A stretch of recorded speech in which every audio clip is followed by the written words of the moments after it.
Buenas tardes, ¿cómo están ustedes? Encantado de escucharlos. Bueno, aquí todos pendientes, doctor, de proveer información a las personas calificadas.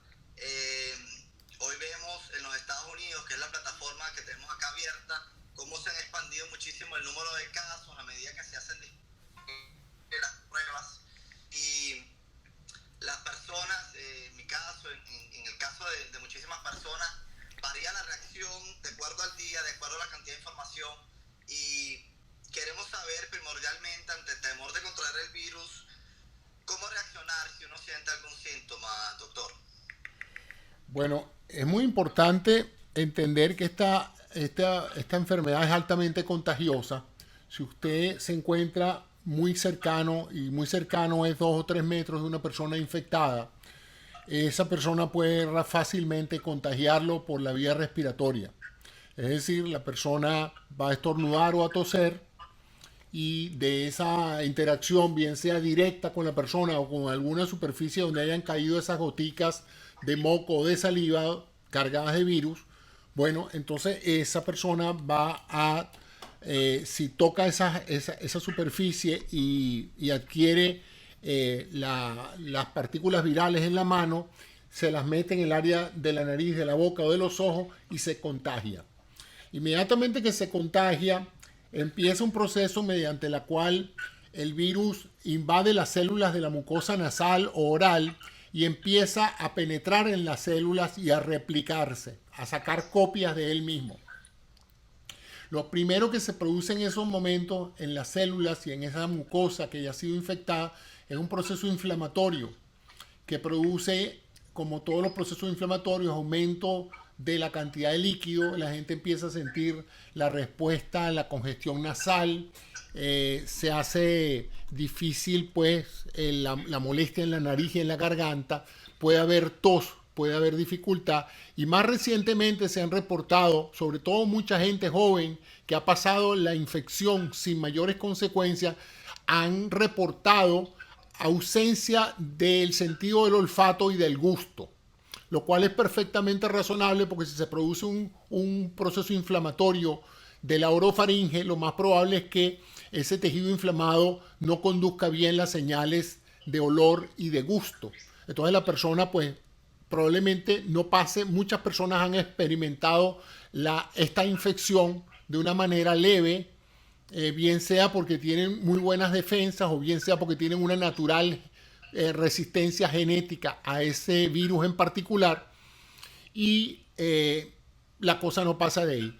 Si la replicación viral asienta, es decir, si las defensas no contienen este proceso infeccioso rápidamente, lo que termina pasando es que la infección migra hacia la garganta y luego hacia los pulmones.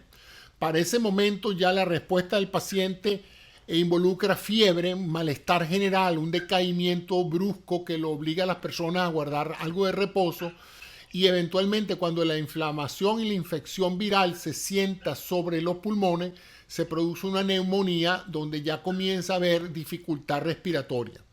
La dificultad respiratoria en estos casos no es la típica dificultad respiratoria de la gripe, que es una dificultad alta donde uno no puede respirar bien es porque tiene la nariz tapada. En este caso, la vía aérea deja pasar el aire, la dificultad respiratoria es a nivel pulmonar. De alguna manera, a pesar de que se mete aire en los pulmones, ese aire, ese oxígeno no migra hacia la sangre y la sangre no se oxigena, entonces empieza una disnea. El paciente empieza a sentir que por más que respira, no satisface las necesidades de oxígeno. Entonces, la combinación de un severo proceso de congestión nasal o tos, aunado a fiebre y aunado a dificultad respiratoria, configura la tríada de síntomas que obliga a las personas a acudir a las instalaciones médicas. Y ¿Cuáles por serían, supuesto el antecedente del contacto. claro, cuáles serían, por ejemplo, yo he conocido personas que han tenido algún tipo de quebranto, han tenido ya tos seca y piensan en cuáles serían las acciones que deben tomar si empiezan a creer que pueden ser síntomas relacionados con el virus, doctor? ¿Cuál sería la recomendación para esas personas ante cualquier síntoma que se parezca a los síntomas del coronavirus? Fíjate que es interesante porque esos síntomas también se parecen a muchos problemas que con frecuencia tenemos, típicamente el resfriado común y la gripe. Yo, le, yo diría que en esta etapa donde ya muchas personas están en cuarentena, les preguntaría a esa persona, ¿usted sabe si alguna persona con la cual usted ha estado en contacto en las últimas 3 semanas ha venido del exterior, ha venido de Italia, de España, de China, de Asia o ahora ha venido de Nueva York? Y que tenga síntomas parecidos a usted? Yo creo que si hay ese antecedente de contacto, es importante que las personas acudan cuanto antes a hacerse el test, que ya hay varios sitios aquí en Miami-Dade donde están haciendo el test. Y si ya tienen dificultad respiratoria, deben llamar a su médico, si tienen médico, o llamar al hospital para que les den instrucciones de a dónde ir y en qué condiciones van a ir. Porque ya para este momento, si usted empieza a tener tos, fiebre y dificultad respiratoria, usted tiene que ponerse un tapaboca en su propia casa para evitar contagiar al resto de sus familiares y amistades con los que esté viviendo. Ya usted tiene que considerarse un agente infectante de otras personas y por lo tanto las precauciones en este caso son para no infectar a los demás. Entonces, si por casualidad usted tiene instrucciones de quedarse en su casa y guardar cuarentena, pero ya se siente mal y está sintomático, usted tiene que empezar a quedarse en su habitación y no compartir absolutamente nada con ningún otro miembro de la familia o con quien usted esté viviendo. Si va a usar el baño, tiene que tener precauciones de usar sus propias toallas, sus propios enseres, confinarse a su cuarto y evitar cualquier contacto cercano con otra persona que vive en la casa. Y si ya la situación se ha vuelto difícil, eso usualmente se está pasando en las personas mayores de 50 años, aunque ha habido muchos casos de menores de 40 años que han tenido cuadros de neumonía severa y han perdido la vida. Pero se presume que estos son muchachos que han tenido condiciones previas por alguna otra causa, pero las personas bastante saludables es poco frecuente que se compliquen. Las que se complican son usualmente mayores de 50 años. Sí. Estamos aquí para los que se han conectado en este momento con el doctor José Antonio Cisneros. Él es médico con doctorado en ingeniería biomédica y está haciendo un seguimiento muy cercano a los patrones de cómo se está regando este virus, sobre todo en la ciudad de acá. Usted me hacía mucho énfasis de cuidado que es aislar a una persona con síntomas en su propia casa. De la misma forma, ¿por qué se le está recomendando a las personas contactar a los médicos por vía telefónica o por algún tipo de vía de video? No hacer. Bueno, literalmente es porque sí, en el momento en que usted está sintomático, las autoridades de salud presumen que usted puede infectar a otro. Si esto es verdad, usted tiene que ser canalizado a través de un personal médico que esté protegido. Usted no se puede ir al consultorio de su médico, aparecerse allí y decirle, aquí estoy yo creo que tengo el coronavirus.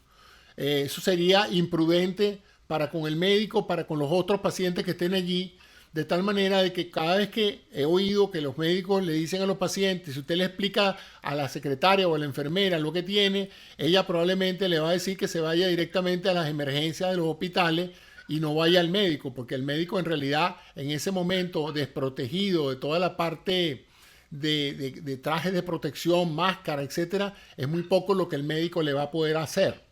Entonces, en esos casos se sugiere que las personas acudan de inmediato a un centro asistencial, que ya entiendo que muchos centros asistenciales han creado entradas especiales para la gente con sospecha de COVID-19, que es el término que deberíamos usar, COVID-19, porque coronavirus pues hay mucho. Entonces estamos hablando de una enfermedad específica que es la COVID-19 y se les está pidiendo entonces a los pacientes que vayan al hospital de esa manera, ¿verdad? Ya con una instrucción previa que les diga por dónde van a entrar y en qué condiciones deben ir.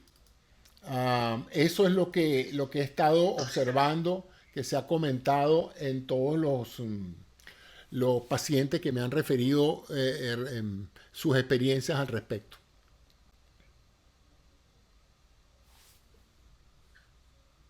Hemos visto muchísimo en las noticias, doctor, el problema sanitario que esto pudiera ocasionar es más un tema de capacidad de los hospitales, de las urgencias médicas, que pudieran eventualmente, ante números exacerbados, colapsar. ¿Usted tiene al menos una visión de cómo está la capacidad hospitalaria en el sur de la Florida y en comparación a otras áreas donde ya hemos visto un número exacerbado de casos, como en la ciudad de Nueva York? Bueno, ninguna ciudad del mundo tiene suficientes casos como para presentar o resolver el problema de esta magnitud.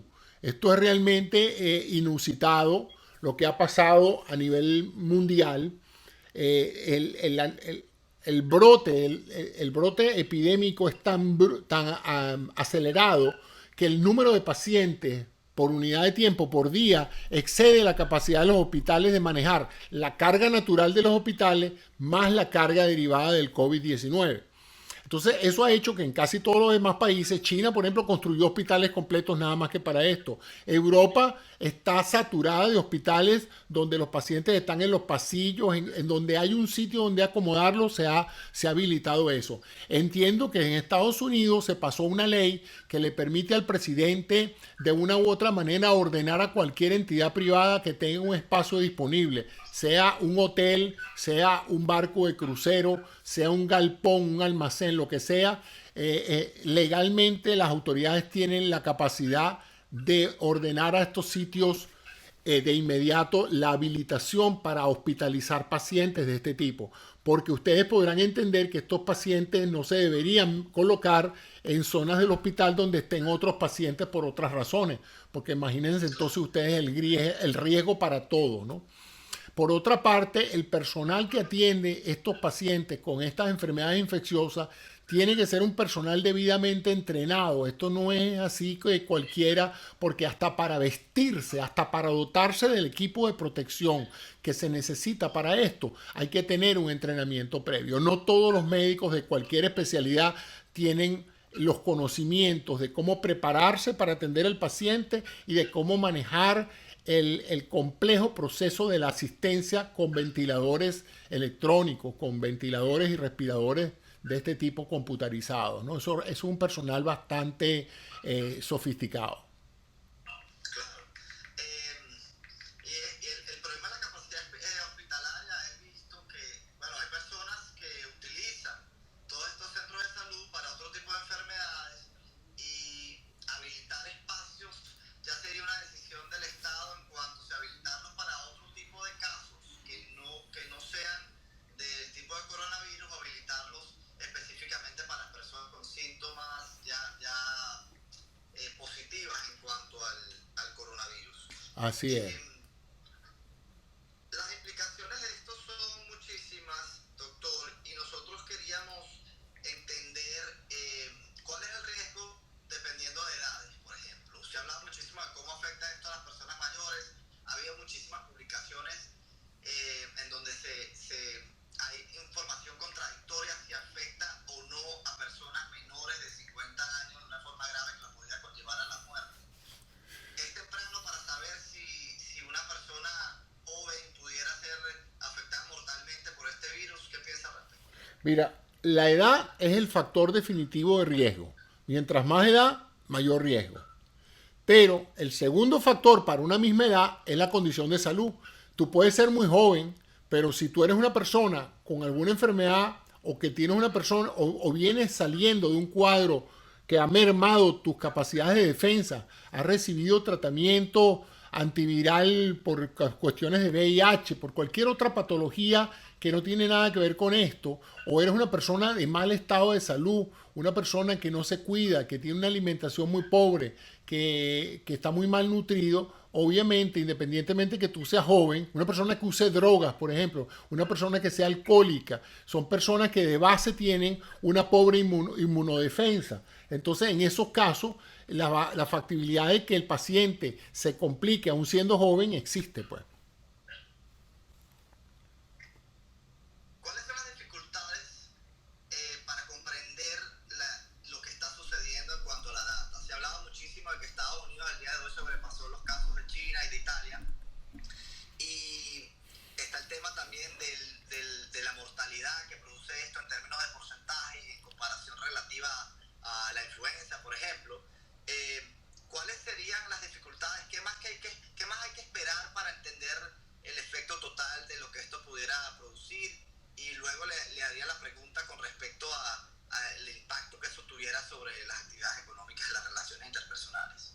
Bueno, vamos por la primera. Esta es una ola que se ha ido extendiendo desde su origen en China, pasando por todo el sur del Pacífico, Indonesia, Surcorea, Filipinas, todo eso, y luego llegó a Europa por la abundancia de turistas asiáticos en Italia. Prendió en Italia y ya se extendió a España, Alemania y otros países de Europa. Y inevitablemente Estados Unidos tenía que terminar también recibiendo la ola. La ola llegó por el tráfico de personas, es decir, personas infectadas que viajaron a esos países y contaminaron o infectaron a otras personas. Y el resultado ha sido en todos los países el mismo. Hay una curva rápida de ascenso con el número de infectados que genera una alta mortalidad y luego pues se pasa a una etapa donde ya el virus, digamos que infectó a todos los que podía infectar dadas las medidas y las personas que sobrevivieron por su inmunología propia están ya inmunizadas y las personas que se complicaron pues inevitablemente murieron o quedaron con daños residuales en los pulmones. Entonces, vamos ahora a la mortalidad. La mortalidad depende de tres factores. La virulencia de la gente, en este caso, cuán agresivo es el virus, pero no solamente en relación con eso. El segundo elemento es la inmunología y el grado de calidad de vida de la población afectada. No es lo mismo este virus en un país pobre con malas condiciones de higiene y precaria instalación de salud como está ahora Venezuela que un país como Alemania o como Italia o como Francia. O sea, entonces la mortalidad en esos países se espera que sea mucho más alta. Y el tercer elemento es la parte de la eficacia médica. En un país que esté bien dotado, con suficientes ventiladores, equipos de protección y médicos muy calificados, la mortalidad baja. En un país que no tenga los equipos médicos para atender a la gente, la mortalidad es alta porque los pacientes simplemente no los está atendiendo nadie. Entonces, si tú llegas a un hospital con una neumonía y está tan atiborrado el hospital de gente que no te pueden atender, te vas a morir, pero es por falta de atención. Ese es el punto. Y por eso se está pidiendo a la gente que se quede en su casa. La evidencia epidemiológica permite sugerir, permite pensar que aquí todo el mundo dentro de un año y medio va a pasar por esta infección. Lo que se trata es que las personas cuando se infecten, no se infecten todas al mismo tiempo y saturen y entonces muchas personas mueran innecesariamente más por falta de atención que por haber adquirido la enfermedad.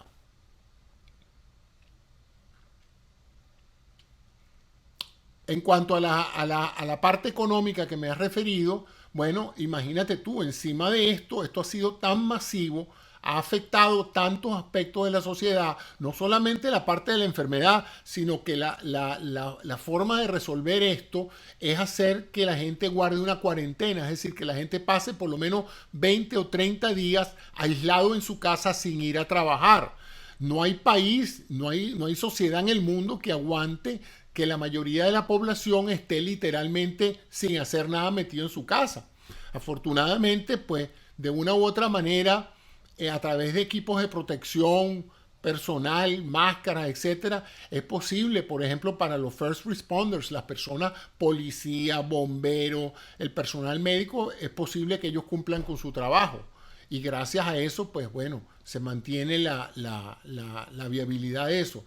Pero no obstante, las consecuencias económicas se están viendo ya, pero escuchar sus preguntas y estaba hablando sobre en el manejo de esta crisis a nivel mundial ha habido dos tendencias.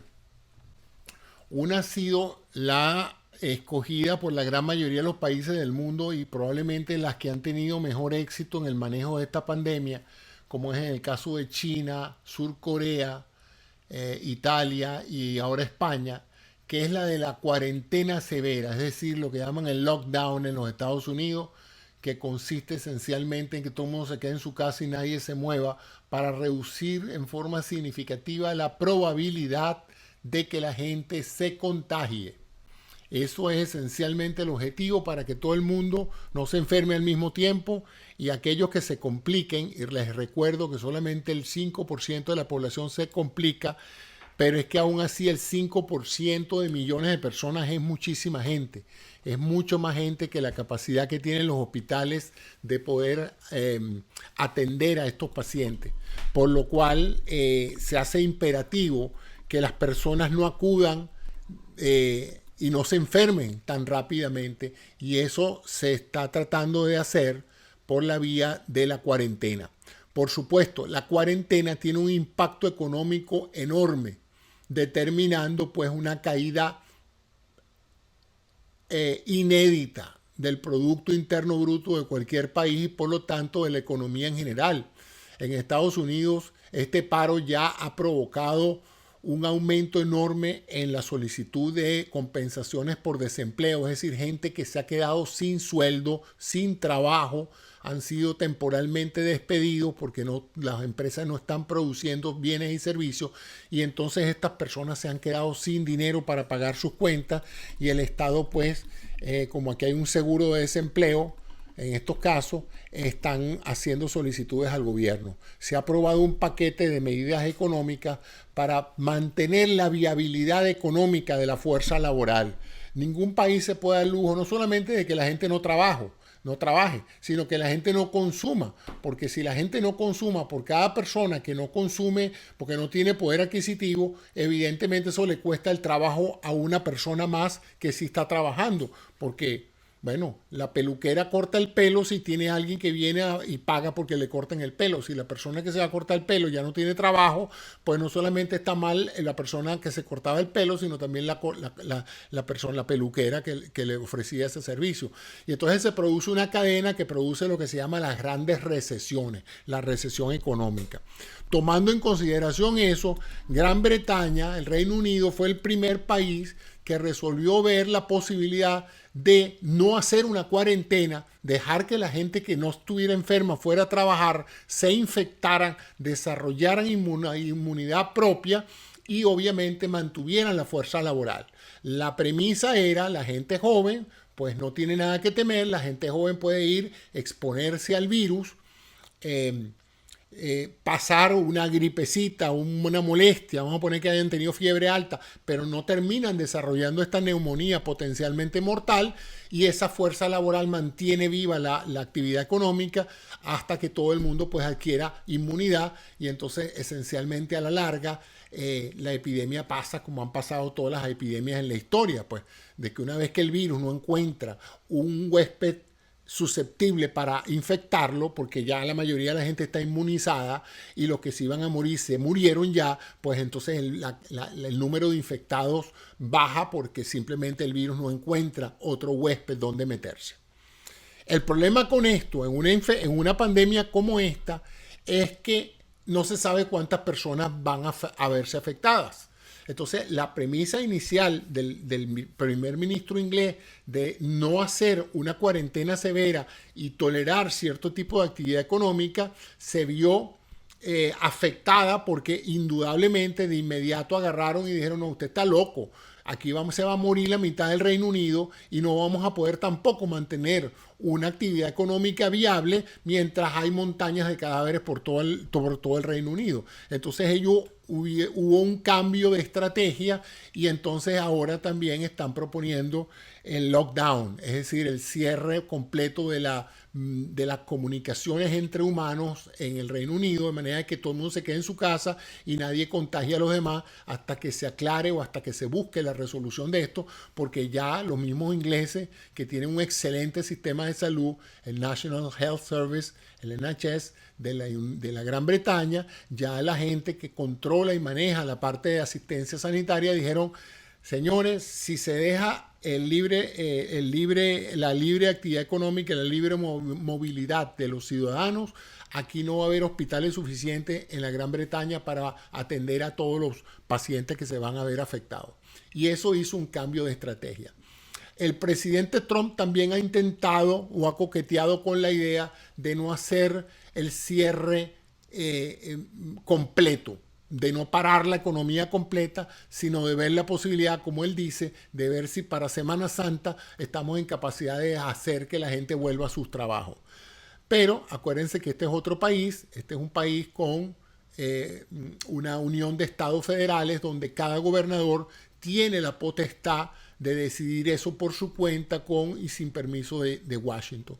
De tal manera de que el estado de Nueva York, el estado de New Jersey, el estado de California ya han impuesto severas medidas a la actividad humana en las calles y en los trabajos precisamente para evitar que la gente se contagie y que no se sature el sistema.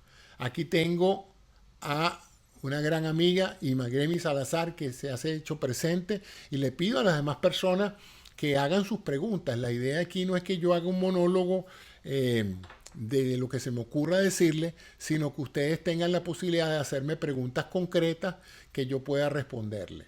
Como les dije, la situación en las próximas 4 semanas aquí en los Estados Unidos va a ser cada vez más dramática. La ola está finalmente llegando aquí y era inevitable que pasáramos a ser el primer país del mundo con casos de esto, porque es que este es un país muy grande. Así es que inevitablemente la estadística se impone sobre eso. Así que a nadie está sorprendiendo que ya seamos el país con mayor número de casos en el mundo en este momento. Aquí les pongo, por ejemplo, en el caso de la Florida ya tenemos 2.900 casos con 34 muertes y 456 hospitalizados. Bueno, esto no parece mucho para todo un estado del tamaño de la Florida, que tiene creo que 20 millones de habitantes. Sin embargo, les repito, los hospitales no tienen capacidad para manejar esto. Y la Florida es un estado cargado de gente mayor de 50 años. O sea que si aquí no se mueve rápido para controlar la rapidez con la cual progresa esto, nosotros podemos ser uno de los estados más afectados de todos los Estados Unidos por eso. Aquí veo un comentario de Jenny Villasana que me dice que el gobernador de la Florida se ha comprometido mucho con intereses de terceros. Bueno, eso ya es política, pero sí hay un problema porque tú sabes que hoy yo estaba pensando que esto es un poquito lo que, como la parte esa de... Ustedes recuerdan la película Tiburón. La película Tiburón es interesante porque en la primera parte, cuando el sheriff se da cuenta de que hay un tiburón merodeando por Martha's Vineyard, allá en la isla, él va y notifica a la Cámara de Comercio y le dice hay que cerrar las playas porque tenemos un tiburón, ya tenemos una muchacha que se la comió un tiburón. Y ustedes ven al mayor de la ciudad insistiendo que no, ¿cómo va a salir él a poner unos cartelones en las playas diciendo que hay tiburones, que eso va a arruinar la temporada turística, que todas las playas están atiborradas de gente? Y hay una guerra ahí entre el sheriff de la ciudad y el jefe de la Cámara de Comercio y los comerciantes diciendo no, pero eso no puede ser que nosotros vayamos a cerrar las playas porque si cerramos las playas las pérdidas económicas son enormes. Aquí la gente vino a Amity Island precisamente a pasar su verano aquí. Si nosotros decimos que hay un tiburón, pues imagínense ustedes, pues se acaba la temporada. Bueno, y hubo que haber más muertes hasta que no mataron al hijo aquel de la señora donde apareció el tiburón en plena playa delante de todo el mundo. Ya no pudieron tapar eso y hay una famosa escena que nunca podré olvidar cuando la madre del niño que se lo comió el tiburón se presenta delante del sheriff y le da una cachetada al sheriff y le dijo, usted sabía que había un tiburón en esa playa y no cerró las playas. Bueno, estamos ahorita en el 2020 y estamos exponiéndonos al mismo cuento, ¿verdad? El sector empresarial negado a aceptar que el mundo cambió con esta pandemia, que ya esto no puede ser igual y que definitivamente pues esto hay que abordarlo de otra manera porque si no aquí la mortandad va a ser enorme. Y hoy vi las declaraciones de Bill Gates que dice que eso es ridículo pensar que se puede mantener una actividad económica en un país donde la mitad del país se está muriendo por falta de atención médica, que eso es ilusorio, que esa gente que está diciendo, bueno, no podemos pasar esta pandemia así, tú sabes, que se mueran unos cuantos viejitos y que no le pase nada al sector productivo y nosotros con la gente joven rehacemos nuestras empresas y seguimos haciendo business as usual. Bueno, esto cambió todo, esto no es business as usual, esto es una enfermedad grave, esto es una patología grave que no sabemos tampoco si esto va a mutar. Recuerden que estos son virus que entre paciente y paciente pueden sufrir un cambio genético que los transforme en algo diferente. De tal manera de que, déjame ponerme los lentes porque si no, no voy a ver qué es lo que estoy poniendo. Entonces, aquí me pregunta Pedro Miguel Panza, que cuál es la solución más expedita. Bueno, la solución más expedita la está abordando todo el planeta. La gran mayoría de los científicos en este momento están abocados al desarrollo de vacunas, al desarrollo de antivirales o a la exploración de esquemas terapéuticos con cualquier tipo de medicamentos que se hayan usado en el pasado, a ver si algo funciona. Hasta la gente que está con dietas y con nutriciones, aquí se está tratando de evaluar todo lo que humanamente sea posible que pueda o afectar al virus o mejorar el sistema inmunológico. Se está tratando de explorar ambas vías. La solución, sabemos todos cuál es eventualmente, que es la vacuna, pero la vacuna está a no menos de un año de estar en capacidad de vacunarse a mucha gente. Ya se están haciendo pruebas piloto, ya se está en fase 1, que la fase 1 de pruebas de este tipo se hace en los laboratorios, en grupos pequeños de población. Una vez que esa fase 1 no muestra mayores daños colaterales o efectos negativos, se pasa a la fase 2, donde se puede hacer en mayor cantidad de población para medir entonces la eficacia de la vacuna. Aquí la doctora Elizabeth Ballarino me pregunta, ya va Elizabeth, te voy a decir, que si puedo comentar sobre la duración del virus en el aire y el efecto de la aerolización con los aires acondicionados. Hasta donde yo sé, el virus todavía no se considera airborne, que es el término americano de estar en suspensión en el aire. Cuando uno tose o estornuda, las gotas se proyectan, las gotas se proyectan en la dirección en que la persona ha estornudado, y estas gotas pueden eventualmente afectar a alguien que esté en el perímetro de esto. Mucha gente ha dicho, bueno, pero que este es un virus muy pesado. Miren, esto es un virus tan infinitamente pequeño que en realidad el peso del virus es el de menos. Lo que hace que el virus caiga a tierra o caiga sobre una superficie es el peso de la gota de moco o de saliva donde el virus está nadando. Y que conste que esto no es un virus, estos son cientos de miles de virus que van en cada tosida de una persona o en cada estornudada. Entonces, ella me pregunta que de cuánto tiempo dura. Bueno, ahí entra toda la parte de la física y de la biología. Depende del aire, de la humedad del aire, depende de los contaminantes que haya en el ambiente, depende de si este espacio es abierto y está recibiendo radiación solar, depende de si hay un aparato de ultravioleta o un ozonificador que esté allí. O sea, todos estos elementos ambientales van a determinar la longevidad del virus en cualquier superficie o en el aire. Hasta ahora no se ha documentado que una persona, o sea, que el virus esté en un ducto de aire acondicionado e infecte a 10.000 personas que estaban metidas en un local con esto. Eso es afortunado, porque si fuera así, ya el virus hubiera infectado a todo el mundo. Cuando los virus se tornan capaces de ser aerolizados, es decir, de estar en suspensión como el polvo en el aire, pues imagínense, ya no es cuestión de tocar nada ni nada, ya es cuestión de ponerse una máscara y unos anteojos y bloquear cualquier entrada del aire a cualquier mucosa. O sea que ya eso ya es una situación mucho más extrema.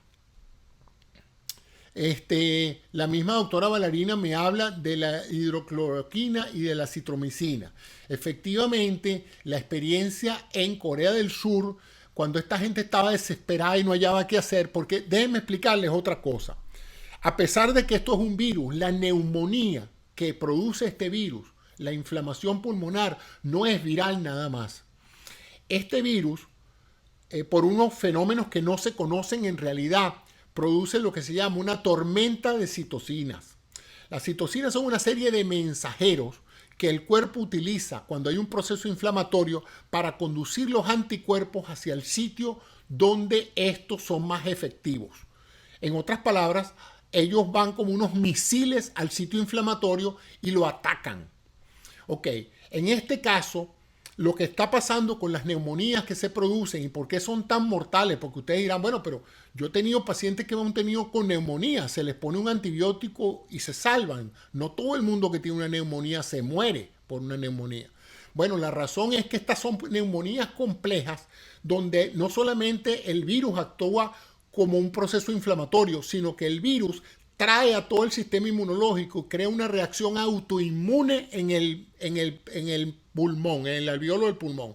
Y eso hace que toda la flora bacteriana, incluso hongos que hay en la vía respiratoria alta, y ustedes saben que toda la parte de nasofaringe, eso está lleno de bacterias por la boca y todo, eso está lleno de bacterias que están ahí todo el tiempo, las bacterias que están en la boca, y todo eso está bajo control en condiciones normales y nunca produce neumonía porque el sistema inmunológico y el sistema ciliar va barriendo todas esas bacterias y no deja que lleguen al tejido pulmonar mismo, al alveolo. Pero en este caso de esta neumonía por COVID-19, se produce lo que se llama eso, una tormenta autoinmune, donde el sistema inmunológico ahora agrede al pulmón. O sea, el pulmón lo agrede el virus genera el proceso inflamatorio, pero después la respuesta inmunológica que debería matar el virus y aliviar el pulmón, lo termina agrediendo y produciendo lo que se llama una falla respiratoria severa, con una neumonía viral y bacteriana, y encima de eso eventualmente crea falla de múltiples órganos. O sea, esto es una enfermedad bien fea. Tengo relatos de médicos europeos que han hablado sobre estos temas y dicen que ellos nunca habían visto una neumonía tan agresiva y donde ellos están impotentes, ponen antibióticos, ponen todo el arsenal que se puede utilizar y al final terminan simplemente intubando al paciente, colocando en una máquina ventiladora y rezando porque no hay otra cosa que hacer sino esperar a ver si el paciente puede salir de esto sin mayor ayuda. La mayoría, cuando llegan a estos estados, no salen porque para colmo son personas mayores de 50, 60 años, hipertensos, diabéticos, descompensados, personas con algún otro problema de salud. Déjame ver qué otra pregunta hay por aquí. En Miami hay 2.200 respiradores. Eso es nada. Eso es nada. Hoy estaba hablando con unos muchachos aquí. Fíjense, les voy a decir alguna cifra. El condado de Miami-Dade tiene una población de 2.7 millones de personas. ¿Ok? 2.7 millones de personas. Vamos a suponer que nosotros tengamos mucha suerte y en vez de enfermarse el 40% de la población como en otros países, se enferme solamente el 10%. Esos son 270,000 personas que van a caer enfermas aquí. Ok, 270,000, pero bueno, no todas esas van a necesitar respiradores. Vamos a poner que de esas 270,000 solamente el 10% lleguen a los hospitales. Estamos hablando de 27,000 personas, amigos. Bueno, vamos a poner entonces que solamente el 10%. Estamos hablando entonces de que necesitamos en el orden de los 10 a 15,000 respiradores si esta gente se complica. Y recuerden que todo este equipamiento no solamente se usa para la gente con coronavirus. Todos estos equipos descartables, tubos endotraqueales, respiradores, monitores de todo tipo, se tienen que usar para la gente que tiene infarto, para la gente que está en cirugía, para la gente que está manejada por cualquier otro problema de salud. Entonces la situación realmente es bien difícil para la gente que presta servicios de atención médica en estos momentos en todas partes del mundo. Y mi palabra de admiración, porque realmente es notable que independientemente del juramento médico, etcétera, una persona deje su familia, deje sus hijos, salga a un hospital a exponerse, a infectarse, tenga que enfrentar pacientes sin la adecuada protección. Y de hecho, fíjense ya los relatos de cientos de médicos que han muerto a nivel mundial expuestos por a los pacientes pues, con los cuales trataron y han muerto de eso. Y no son todos médicos mayores de 50 años, ¿no? Muchos de los médicos que murieron en China y muchos de los médicos que están muriendo en España y en Italia son médicos relativamente jóvenes. Vamos a ver, bueno, yo lo que sé es que en el caso del gobernador de Nueva York, el gobernador Cuomo, él dijo que le habían ofrecido 3,000 y dijo que él necesitaba 27,000 respiradores, que eso les da una idea pues del problema. Tengo entendido que el gobierno federal está haciendo todo lo posible con los manufacturadores para aumentar la producción, Pero es que esto se ha debido haber hecho hace meses. Esta gente estaba informada desde hace varios meses de la severidad de lo que venía, y siendo Estados Unidos un país de 350 millones de habitantes, era inevitable que con todas estas fronteras permeables y todo este turismo y toda esta gente de viajes de negocio, era inevitable que esa pandemia llegara aquí. Déjame ver si hay algunas personas aquí en el Instagram. Mariela me dice, cuando una persona se salva, ¿puede volver a contagiarse una y otra vez o queda inmune? Queda inmune, en teoría queda inmune. Casi todas las virosis, cuando una persona la supera precisamente porque su organismo desarrolla los anticuerpos específicos contra ese virus, y de ahí en adelante ese virus pues es neutralizado en cualquier momento que se produce la reinfección. El virus, los anticuerpos lo identifican y lo destruyen tempranamente antes de que adquiera lo que se llama la masa crítica. La masa crítica es el proceso de replicación de cualquier organismo por encima del cual ya los sistemas de defensa no pueden más. Si ustedes meten 5.000 virus, 5 millones de virus, eso es nada, eso lo maneja el sistema de defensa rapidito. Pero si ustedes meten 50 millones de virus, pues obviamente la cantidad es tan grande que el sistema de producción de células, linfocitos, neutrófilos, macrófagos, todas esas células que se comen esos animalitos no se dan abasto, y inevitablemente pues el paciente termina prisionero o víctima de esta vorágine de microorganismos. Ahora, lo que pasa es que el virus puede mutar, como dice, y entonces al cambiar su estructura genética ya no es exactamente igual, y puede ser que los anticuerpos no funcionen. Y ahora tendría que tener el paciente demasiada mala suerte para infectarse con el virus A, y resulta que el virus A mutó al virus A1, y entonces ahora se infectó con el virus A1. Caramba, demasiada mala suerte, ¿no? Pero lo más probable es que la gran mayoría de la gente que supere esto, bien sea por la vía rápida, es decir, que no se complique, o bien sea por la vía de que se complique, pero pueda salir adelante, estos pacientes van a quedar inmunizados. Esa fue la estrategia original de los ingleses. Vamos a dejar que la gente se infecte, vamos a dejar que ellos reciban desarrollen su propia inmunidad, y con eso salvamos la economía, y los que se van a morir que se mueran. Pero, como dijo el gobernador Cuomo, mi madre no es negociable. En otras palabras, yo no tengo por qué aceptar que para salvar a Wall Street vamos a matar a todos los abuelos que hay en este país. Déjame ver qué otra cosa hay aquí.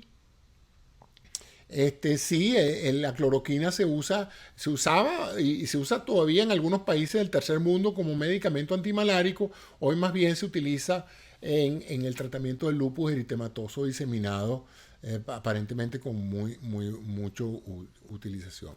Déjame ver qué otra palabra hay aquí. Bueno, si no tienen más comentarios, déjame ver si hay algún otro aquí. Aquí María Jacqueline Chacón Moreno me dice, estoy en Venezuela y no sabemos en realidad cuántos casos tenemos. Eso es correcto. Bueno, el gobierno nacional de Venezuela, bueno, el gobierno malo, porque tenemos un gobierno bueno que está tratando de cambiar las cosas, pero el gobierno malo tiene la mala maña de no dar cifras reales de la situación de salud. Entonces estos son momentos en que no sabemos en realidad en Venezuela cuántos infectados hay, si se están haciendo test, y mucho me imagino si los hospitales están en capacidad de manejar ni siquiera una leve carga o un leve aumento en la población que necesite ayuda para problemas de tipo respiratorio asociados a esta patología.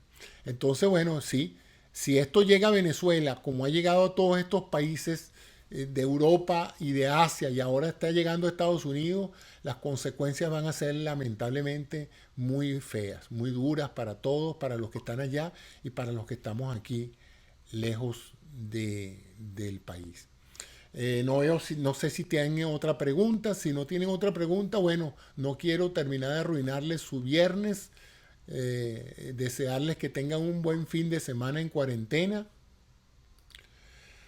Vamos a ver, veo que mucha gente... Jenny, hola Jenny, me encanta que estés por aquí. Siempre me complace compartir contigo estos programas. Veo que mucha gente está rehusando los guantes, los lavan y los vuelven a usar.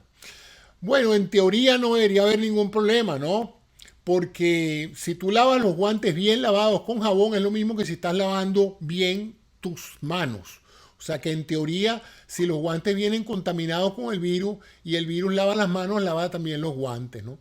Claro, eso es todo para los guantes de uso doméstico, ¿ah? Eso es para los guantes que se usan en la casa, en los ambientes donde uno está. Si uno vive en un edificio y va a tocar los ascensores, si uno va a un supermercado y necesitan sentir que se siente un poco más protegido usando unos guantes mientras agarra el carrito y mientras agarra los productos, yo creo que no hay ningún problema en que se laven bien los guantes con agua y jabón. Ahora, ya es diferente los guantes que se utilizan en los medios hospitalarios, porque ahí sí estamos hablando de pacientes que están contaminados, que están infectados. Déjame ver qué otra cosa hay aquí, qué otra cosa. Hay mucha gente que se ha metido, pero pocos que hacen preguntas. Eh, déjame ver.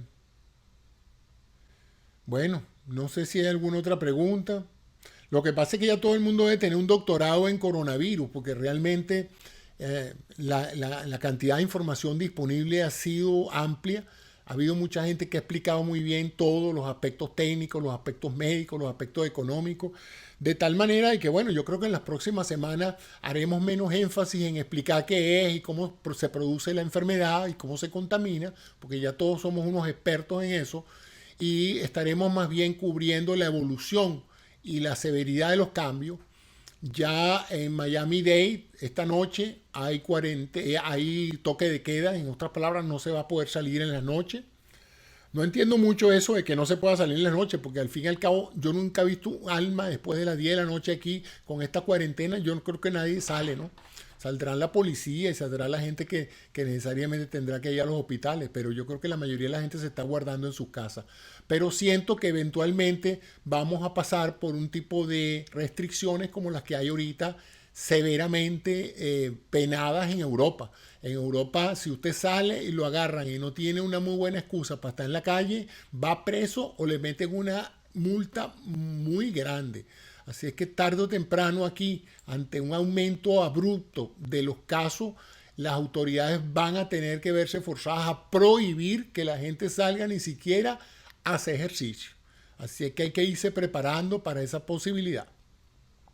Hoy tuve la oportunidad de ir a un supermercado de aquí del área de Miami-Dade y vi con agrado que hay suficiente comida, hay suficiente papel toalé, ya no se ve la carestía que hay antes.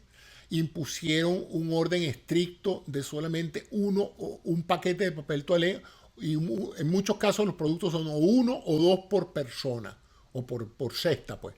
O sea que usted no puede ir y comprarse 20 galones de leche. 2 galones de leche por persona, 2 bolsas de harina pan, dos de cada uno, pues. O sea que me parece bastante razonable, porque encima de la situación precaria en que estamos, de angustia por la posibilidad de infectarnos, y encima de eso empieza a tener una situación de no tener abastecimiento alimenticio, entonces sí es verdad que la cosa se va a poner extremadamente difícil. Vamos a ver qué me dice aquí Jenny. En Canadá, si tu vecino se da cuenta de que tienes visita, puede llamar a... Sí, es verdad, Jenny, la situación en otros países es dura y la gente ha entendido la razón de por qué hay que hacerlo así. Y yo estoy de acuerdo en que sea así. Yo sé que es penoso que uno no lo dejen salir de su casa, que la policía le diga que se tiene que retirar, que no puede andar, pero esto es no solamente por su salud personal, sino por la salud de su familia, de sus hijos, de sus abuelos. Porque usted no sabe dónde va a agarrar usted el virus y cuando usted llegue a su casa, a lo mejor a usted no le afecta, pero le afecta a las personas mayores que están con usted. ¿Alguna otra? Yo siempre hago el comentario y de repente voy a abusar de la paciencia de ustedes esta noche. Y voy a hacer un comentario que quise hacer con el programa anterior, que tiene que ver ese supermercado, Olga, ese supermercado fue BJ's. Y me imagino que Costco estará igual. ¿Ok? Y tengo entendido de la gente que ha ido a Publix que también, pues que entran y hay productos, pues que la cosa no es así tan grave como se pensó originalmente. Jenny siempre con sus preguntas interesantes. Jenny, todo el mundo está estimando que las próximas 4 semanas para todos los Estados Unidos van a ser cruciales. Quizás un poco más para aquellos estados que todavía no se han visto duramente afectados. Hay tres cosas que están creando problemas en Estados Unidos. La primera es la competencia entre estados. Como cada estado trata de proteger a sus ciudadanos, entonces, bueno, hay estados que no le quieren prestar recursos a otros estados. O estados que están, como diríamos, el equivalente, comprando papel toalé para ellos solos, ¿no? Entonces, el otro día escuché, por ejemplo, al gobernador de Massachusetts frustrado porque otros estados están comprando a mejores precios los respiradores que él necesita. Entonces, eso les da una idea de que, bueno, que a veces la economía de libre mercado, a pesar de parecer justa o válida, ha escalado los precios y entonces los diferentes gobernadores están gastando fortunas en comprar productos porque simplemente siempre hay otro mejor postor y bueno, eso crea una calamidad enorme. Hay una gran preocupación porque mucha gente está saliendo del estado de Nueva York, que es ahorita el estado que está reportando mayor número de casos y mayor número de personas enfermas, hospitalizadas. Entonces, bueno, hay mucha gente saliendo del estado de Nueva York. Y resulta que Florida es uno de los estados preferidos de los neoyorquinos para pasar su invierno. Entonces muchas de esas personas de Nueva York y de esos estados del norte tienen apartamentos en Miami. Entonces ante esta situación de calamidad en esos estados del norte están planteando venirse para acá y bueno, ya hay algunas autoridades que han sugerido, porque es una sugerencia, no deja entrar a la gente del norte para acá, pues. Pero bueno, eso involucraría cerrar el aeropuerto y poner barricadas en las autopistas que dan acceso a la Florida para que la gente no entre. Eso es una medida que ya raya pues en lo insólito. Pero bueno, eso es una situación porque definitivamente la Florida se va a ver afectada por gente que venga infectada de otros estados, más la infección ya propia que se está dando aquí cuando la gente sale a la calle y no respeta la cuarentena, ¿no? Lo que les quería comentar era que uno de los factores que me interesa mucho a mí es la calidad de vida durante la cuarentena. La cuarentena pone a prueba a todo el que esté bajo el mismo techo. ¿Por qué? Porque primero hay un nivel de estrés amplio por el hecho de las razones por las cuales estamos bajo el mismo techo. Es decir, está todo el mundo adentro de la casa porque todo el mundo está preocupado por no enfermarse. Entonces, eso crea ya de base un nivel de ansiedad y de estrés que pone los nervios de punta, como se dice en Venezuela. ¿Por qué ponen los nervios de punta? Porque cualquier incidente, bueno, esto los psicólogos amigos míos me podrán decir cómo se llama eso en psicología, pero yo lo describo de la siguiente manera. Las personas distribuyen su interacción humana con varias personas durante el día, sus compañeros de trabajo, sus esposas, sus hijos y sus amigos, pues porque uno no todo el día lo pasa hablando con la misma persona. Pero en cuarentena sí. Ah, caramba, en cuarentena no tienes otra alternativa que conversar y ver a las mismas 4, 5, 6 personas con las que estés todo el día en la misma casa, incluyendo sus hijos, ¿no? Entonces es interesante cómo en las familias donde tú compartes con tus hijos 4 o 6 horas de la totalidad de las 12, 14 horas diarias de interacción, ahora tienes que pasar todo el tiempo en compañía de tus hijos, todo el tiempo escuchándolo, todo el tiempo haciendo tareas, todo el tiempo preguntando, o si no estás con tus hijos, pero estás con tu cónyuge, estás todo el día pendiente de tu cónyuge. Y eso crea situaciones extremas que hace pues que cualquier discrepancia, cualquier diferencia de opinión se transforma en el detonante de una crisis familiar, de rabia, de furia, de violencia por el hecho de que cómo es posible que tú me hayas dicho eso, que me hayas dicho lo otro. Entonces, es necesario de una u otra manera que se trate de postergar cualquier tipo de diferencia de opinión que haya en relación a esa gente que esté ahí. En otra, tienen que estar en una de paz y amor. Aquí no se discute, aquí no se pelea, aquí no se ponen... se trata en lo posible de minimizar cualquier conflicto que genere discusión o polémica, porque no pueden salir de la casa. Entonces, los recursos naturales por los cuales cualquier conflicto familiar se manejan, que es salir de la casa y coger un poquito de aire, o irte al cine, o irte a tomar un trago, lo que sea, aquí no se puede hacer. Entonces todo se concentra y eso crea mucho estrés. Y si algo afecta, a mí mucha gente me dice, bueno, ¿qué puedo hacer yo para mejorar mi sistema inmunológico? Es una pregunta que me hacen con mucha regularidad. Yo les voy a decir lo que yo sé. El sistema inmunológico es un sistema dinámico, es decir, eso no es usted lo tiene aquí y lo tiene en ese nivel, sino que hay días en que sube y hay días en que baja. ¿Cuándo baja? Usted sabe cuándo baja porque usted se siente cansado, fatigado y usted busca descansar. Cuando el cuerpo busca descansar, se siente fatigado, siente que no tiene ganas de hacer nada, usualmente es un indicativo de una caída en la energía disponible para la actividad muscular. Entonces el cuerpo pide reposo. Y usualmente el sistema inmunológico es un sistema que consume mucha energía química. Mucha energía química. Eso de fagocitar a las bacterias y a los virus, eso traga mucha energía. Esa es la razón por la cual cuando uno se infecta con cualquier cosa, de inmediato el sistema inmunológico manda señales a todo el mundo y le dicen, échate, no hagas nada, no salgas a correr, quédate tranquilito porque yo necesito toda tu energía para luchar contra el enemigo. Yo no puedo darme el lujo de luchar contra una infección si tú estás corriendo un maratón o si tú estás centrado en un trabajo que consume mucha actividad mental. Yo necesito que tú reposes para yo mejorar tu calidad de salud. Entonces, es un sistema que sube y baja y que requiere nutrientes, por eso es que hay que estar bien alimentado, consumo de vitaminas, sobre todo las vitaminas hidrosolubles, se las quema el sistema inmunológico, porque como les dije, el sistema inmunológico acelera todas las reacciones químicas del cuerpo, se aceleran cuando el cuerpo está luchando contra una infección. Todas.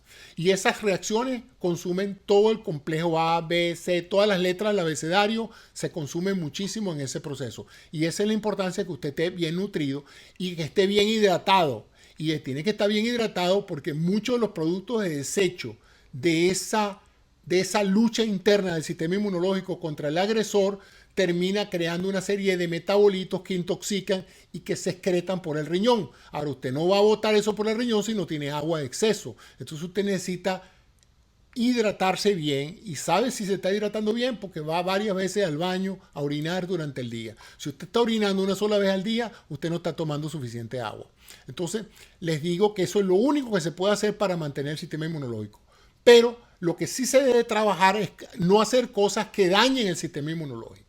En otras palabras, el consumo excesivo de alcohol, la falta de hidratación, el agua y el estrés, como les dije. El estrés, cuando los médicos de antaño les decían que el paciente necesita reposo, eso es, el paciente necesita reposo para poder permitir que el sistema inmunológico lo defienda. Entonces, no tengan esa tendencia de creer que porque ustedes están en cautiverio, ustedes tienen ahora que aumentar la actividad física a niveles de lo cual ustedes habitualmente no hacen, ¿no? Porque hay gente ahora que ha transformado sus pasillos y sus espacios personales en una suerte de gimnasio de pentatlón, porque ellos tienen que estar en forma.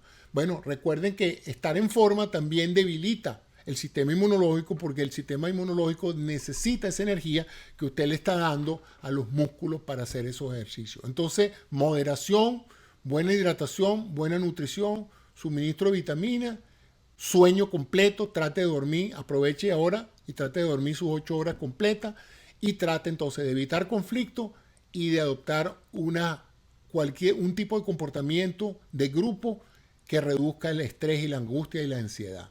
Aquí está mi primo José Antonio Durán y dice, ¿qué medidas de protección deben tomarse para ir de compras a un supermercado o una farmacia? Yo diría que la primera es mantenerse alejado de casi todo el mundo. En otras palabras, no estar aglomerado con nadie. Entonces, esa es una de las primeras. La segunda, si usted siente que va a infectar a otros o si usted siente que otras personas en un momento dado pueden estornudar o toser frente a usted, llévese su tapaboca. ¿Okay? Al principio estábamos diciendo que el tapaboca no protegía a nadie porque es verdad, si las personas tocan una superficie donde haya virus y se llevan eso a la boca o a los ojos, el tapaboca no los va a proteger. Pero en estos casos en que usted está yendo a un supermercado donde potencialmente puede haber muchas personas, es importante que usted se ponga su tapaboca y se ponga sus guantes plásticos. Usted va, hace su mercado sin tanta ansiedad y cuando termine, usted llega con esos productos, los mete en el carro, se quita los guantes y se va con su tapaboca para su casa Y cuando llegue a su casa, bueno, tiene que desprenderse de muchas de estas cosas, pero lo más importante es que se lave las manos. El lavarse las manos varias veces, porque acuérdense que si en la casa no hay nadie infectado, el único chance que usted tiene de infectarse en su casa, si no hay más nadie infectado, es que usted se lleve las manos a la cara de una superficie que tenga virus. Entonces, bueno, si usted toca un paquete que compró en un supermercado y en ese paquete todo de cartón lo tocó un señor que lo puso hace 3 horas y estornudó sobre el paquete, bueno, es razonable pensar que ese paquete tiene virus. Entonces, agarre todas esas cosas, sáquelas de sus paquetes, ¿verdad? Con sus guantes o lo que sea, póngalas en el refrigerador y lávese las manos de inmediato y bote todos esos cartones y todas esas bolsas y todo lo que haya traído al supermercado, lo mete en una bolsa plástica y lo manda para la basura. ¿Ok? Porque así evita pues tener esos cartones y esas cosas que haya podido tocar otras personas. Ya los containers internos, que si las bolsitas donde vienen empacadas las cosas, ya eso es mucho menos probable que venga infectado, contaminado con el virus. ¿Qué más? Bueno, los tapabocas caseros no son tan efectivos como los tapabocas de filtro, pero inevitablemente es mejor que andar con la cara descubierta. ¿Eh? Yo escuché aquí que en algunos hospitales le están diciendo a los médicos que se lleven sus bufandas y sus cosas porque de una u otra manera cualquier cosa que detenga que una gotica de saliva se aproxime a la boca o a la nariz o a los ojos de uno ya es una protección, ¿no? Bueno, ya creo que saturé y creo que dije todo lo que tenía que decir. Les deseo un buen fin de semana a todos. Paciencia, tranquilos, que la ciencia nos va a sacar adelante. El ingenio humano, la inteligencia humana le va a buscar diferentes estrategias para que todos puedan en un momento dado aspirar a salir adelante de esto. Va a haber mucha gente que no lo va a lograr. La biología es así, la vida es así. Todos los días perdemos personas en accidentes, en otras causas de muerte. Así es que habrá que también tener um, la tolerancia, la aceptación de que muchas personas se nos van a ir o nos iremos. No sé, porque yo no puedo decir que yo no me va a afectar eso, pero saldremos adelante. La especie humana seguirá en esto y yo sí creo que esto va a cambiar la vida de todo el mundo, va a ciertamente cambiar la economía, va a cambiar la manera en que la humanidad colabora e interactúa unos con otros y bueno, tendremos un nuevo mundo después del COVID-19, tendremos una nueva realidad económica y bueno, yo espero que muchas personas entiendan ahora el rol súper importante de unos buenos gobiernos eficientes, de gobiernos que protegen a sus ciudadanos, de sistemas de salud que tienen cobertura total y que atienden a todo el mundo y que no son sistemas donde una persona va a hacerse un test de coronavirus y le llega un bill de $3,000 al día siguiente. Bueno, todo eso habrá que revisarlo porque aquí vamos a tener que comparar lo que pasa en muchos otros países del mundo, donde la última preocupación de cada ciudadano es la factura que va a recibir del hospital. En este país es la primera preocupación de cualquiera de nosotros, es esa. Es cuando lleguemos allá al hospital y nos digan, ¿usted tiene seguro? ¿Dónde está su seguro? ¿Y quién se va a responsabilizar con el pago de esta cuenta? Y entonces uno, encima de que viene asustado con esta pandemia, tiene también que asustarse por la idea de pensar que no solamente usted se va a ir enfermo y a lo mejor no se queda en este mundo, sino que encima de eso su familia pierde la casa y todo lo que tenían por cuenta de que usted se enfermó. Entonces, bueno, esa es mi percepción como médico y como ciudadano.